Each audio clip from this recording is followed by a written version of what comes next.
Yang lebih menakutkan lagi adalah al-juhala bi thawbil ulama, orang jahil dengan pakaian ulama. Ilmu semakin berkurang. Kalau sudah ilmu berkurang, apa yang bertambah? Jahil. Kalau ilmu bertambah, jahil berkurang. Kalau ilmu berkurang, jahil bertambah. Mana ada orang jahil cakapnya didengar orang. Saya dulu awal-awal membaca hadis ini, wayang kusul ilmu, ilmu berkurang, jahil bertambah. Rasanya tak mungkin, tak logik, tak masuk akal. Mana ada orang tak berilmu cakap dia didengar. Sekarang baru saya faham. Dulu orang tak berilmu ditinggalkan orang. Sekarang orang tak berilmu asal dia pandai berbicara, dia akan didengar orang. Bahkan orang jahil pula punya channel. Apa namanya? Jahil.com. Orang jahil punya channel. Banyak pula follower dia daripada follower kita. Banyak pula viewer dia daripada viewer kita. Sebab apa? Sebab yang menyaksikan tiada berilmu, yang berbicara tiada ilmu. Oleh sebab itu maka kita galakkan menuntut ilmu di majelis-majelis ilmu. Untuk apa Abdul Somad sudah berumur 43 tahun pun masih pergi juga lagi ke Sudan belajar? Apa yang nak dicari ini? Tak lain tak bukan, mudah-mudahan kita termasuk orang yang sampai akhir hidupnya mencari ilmu, insyaallah. Saya datang kemari bukan niat mengajarkan ilmu. Saya datang ke Malaysia tetap niatnya belajar mencari ilmu. Man salaka tariqan, siapa yang melangkahkan kaki melalui suatu jalan, yaltamisu fihi ilman, siapa yang melalui suatu jalan niatnya untuk mencari ilmu, sahalallahu lahu bihi tariqan ilal jannah, dimudahkan Allah jalannya menuju surga. Innallaha la yantazi'ul ilma intiza'an. Innallaha la yanzi'ul ilma intiza'an. Allah kalau mencabut ilmu, bukan macam mencabut pokok kayu dari tanah. La yantazilul ilmu intiza'an. Allah tidak mencabut ilmu macam mencabut pokok kayu dari tanah hingga ke akarnya, tidak. Lalu bagaimana ilmu ini dicabut? Biqabdil ulama, dengan matinya ulama maka habislah ilmu. Meninggal Imam Syafi'i, berkurang ilmu.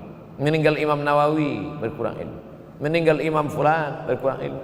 Maka yang hadir adalah al-juhala. Yang lebih menakutkan lagi adalah al-juhala bi thawbil ulama, orang jahil dengan pakaian ulama.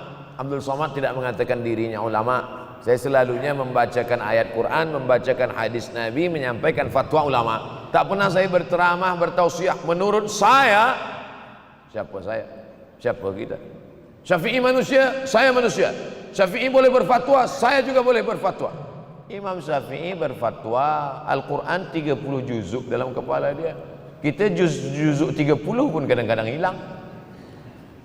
Imam Syafi'i balik dari masjid ke rumah, dia tutup telinga. Datang orang bertanya, Syafi'i, ya, kenapa engkau tutup telinga? Sebab bila aku dengar dari masjid ke rumah, semua yang aku dengar masuk tu semua aku ingat. Aku takut dia ingat di dalam, maka aku tutup. Kita, yang saya sampaikan tadi pun tak ingat. Oh, Ustaz mengejek kami, enggak. Jangankan yang mendengarkan, yang bercakap pun tak ingat. Mudah-mudahan kita istiqamah semuanya, insyaAllah. Supaya apa? Supaya lahirlah anak-anak kita yang alim, berilmu. Karena ini makin banyak orang jahil. Al-ftau bi ghairi ilmin, memberikan tazkirah, fatwa tanpa ilmu. Dhalla wa adalla, dhallu wa adallu, sesat, menyesatkan. Kalau setakat sesat saja, ini sudahlah sesat, menyesatkan. Na'udzubillah. Wa yanqusul ilmu, setelah habisnya ilmu-ilmu ini semua dicabut oleh Allah Subhanahu wa taala. Lalu kemudian setelah ilmu dicabut Allah Subhanahu wa taala, wa yulqas syuh. Wa may yuqashuh, sin dengan hak kecil. Wa may yuqashuha nafsihi fa ulaika humul muflihun. Siapa yang selamat daripada sifat syuh, itulah orang yang beruntung. Hayya 'alal falah, mari kita menuju keberuntungan, kemenangan. Siapa orang yang menang? Selamat daripada sifat syuh. Ada orang menerjemahkan syuh ini pelit, bakhil. Bakhil ada yang lebih parah daripada bakhil. Syuh. Bakhil ini, bakhil tidak ingin memberikan uangnya untuk orang lain. Itu bakhil. Dia ada uang 10 ringgit. Uang itu hanya dia makan saja. Dia tak mau walaupun setengah sen kepada orang lain, itu namanya bakhil. Kalau syuh ini duit dia simpan, duit orang pula dia makan. Nah, itu syuh. Jadi lebih parah lagi. Oleh sebab itu kalau sudah ilmu ini dicabut, orang menjadi jahil, maka datang penyakit syuh. Apa itu syuh? Hubbud dunya, hubbul mal, wa tuhibbul mala hubban jamma. Engkau sayang kepada harta amat sangat sayang. Dia pegang semuanya sampai tak meleleh, tak menetes walaupun satu tetes. Akhirnya mereka inilah pendusta-pendusta agama. Ara'aital ladzi yukadzibu biddin.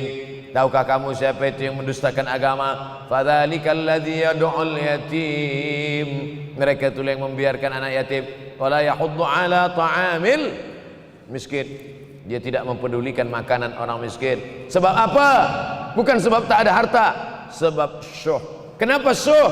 Sebab tak ada ilmu. Tak ada ilmu tentang akhirat. Dia pegang, dia simpan, mati, habis. Yang dia bawa hanyalah 1, 2, 3 helai kain kafan saja. Itulah mengapa Sultan Turki, Sultan Muhammad Al-Fatih, Sultan Abdul Hamid, coba tengok gambar Sultan Muhammad Al-Fatih, Sultan Abdul Hamid Turki dulu.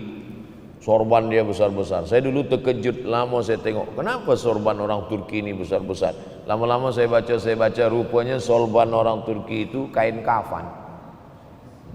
Tuan-tuan balik dari sini beli kain kafan 2 meter, ikatkan kepala, bawa sembahyang supaya ingat mati. Bolehkah menyiapkan kain kafan? Baca kitab Tambihul Mughtarrin, peringatan bagi orang-orang yang tertipu. Di situ ditunjukkan banyak ulama, bahkan mereka menggali tanah di dalam rumahnya. Malam-malam dia tahajud, selepas tahajud dia duduk di dalam tanah itu supaya terasa bagaimana rasanya mati. Gali tanah 2 meter, masuk ke dalam. Tapi kalau nak buat itu kita saja dengan Allah. Jangan pula, banyak juga orang sekarang udah gali tanah masuk ke dalam, streaming pula.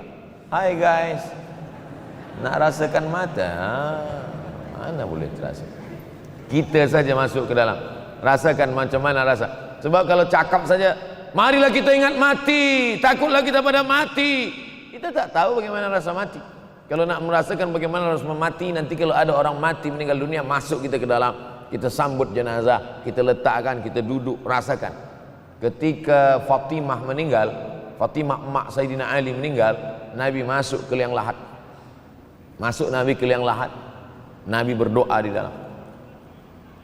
Ketika Utsman bin Maz'un meninggal, Nabi masuk ke dalam, Nabi pegang jenazah Utsman bin Maz'un, meleleh air mata Nabi, turun ke misai, turun ke janggutnya, turun menetes sampai ke bawah.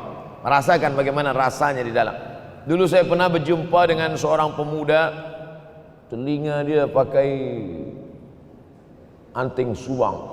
Lalu kemudian saya tengok banyak tato dia. Saya tanya, macam mana cerita awak bertaubat dulu? Mak saya meninggal, Ustaz Abdul Somad. Lepas tu saya tegak di tepi kubur. Macam ada yang menolak saya dari belakang, masuk saya ke dalam. Masa masuk itulah terasa sejuk di kaki. Datang rasa takut saya.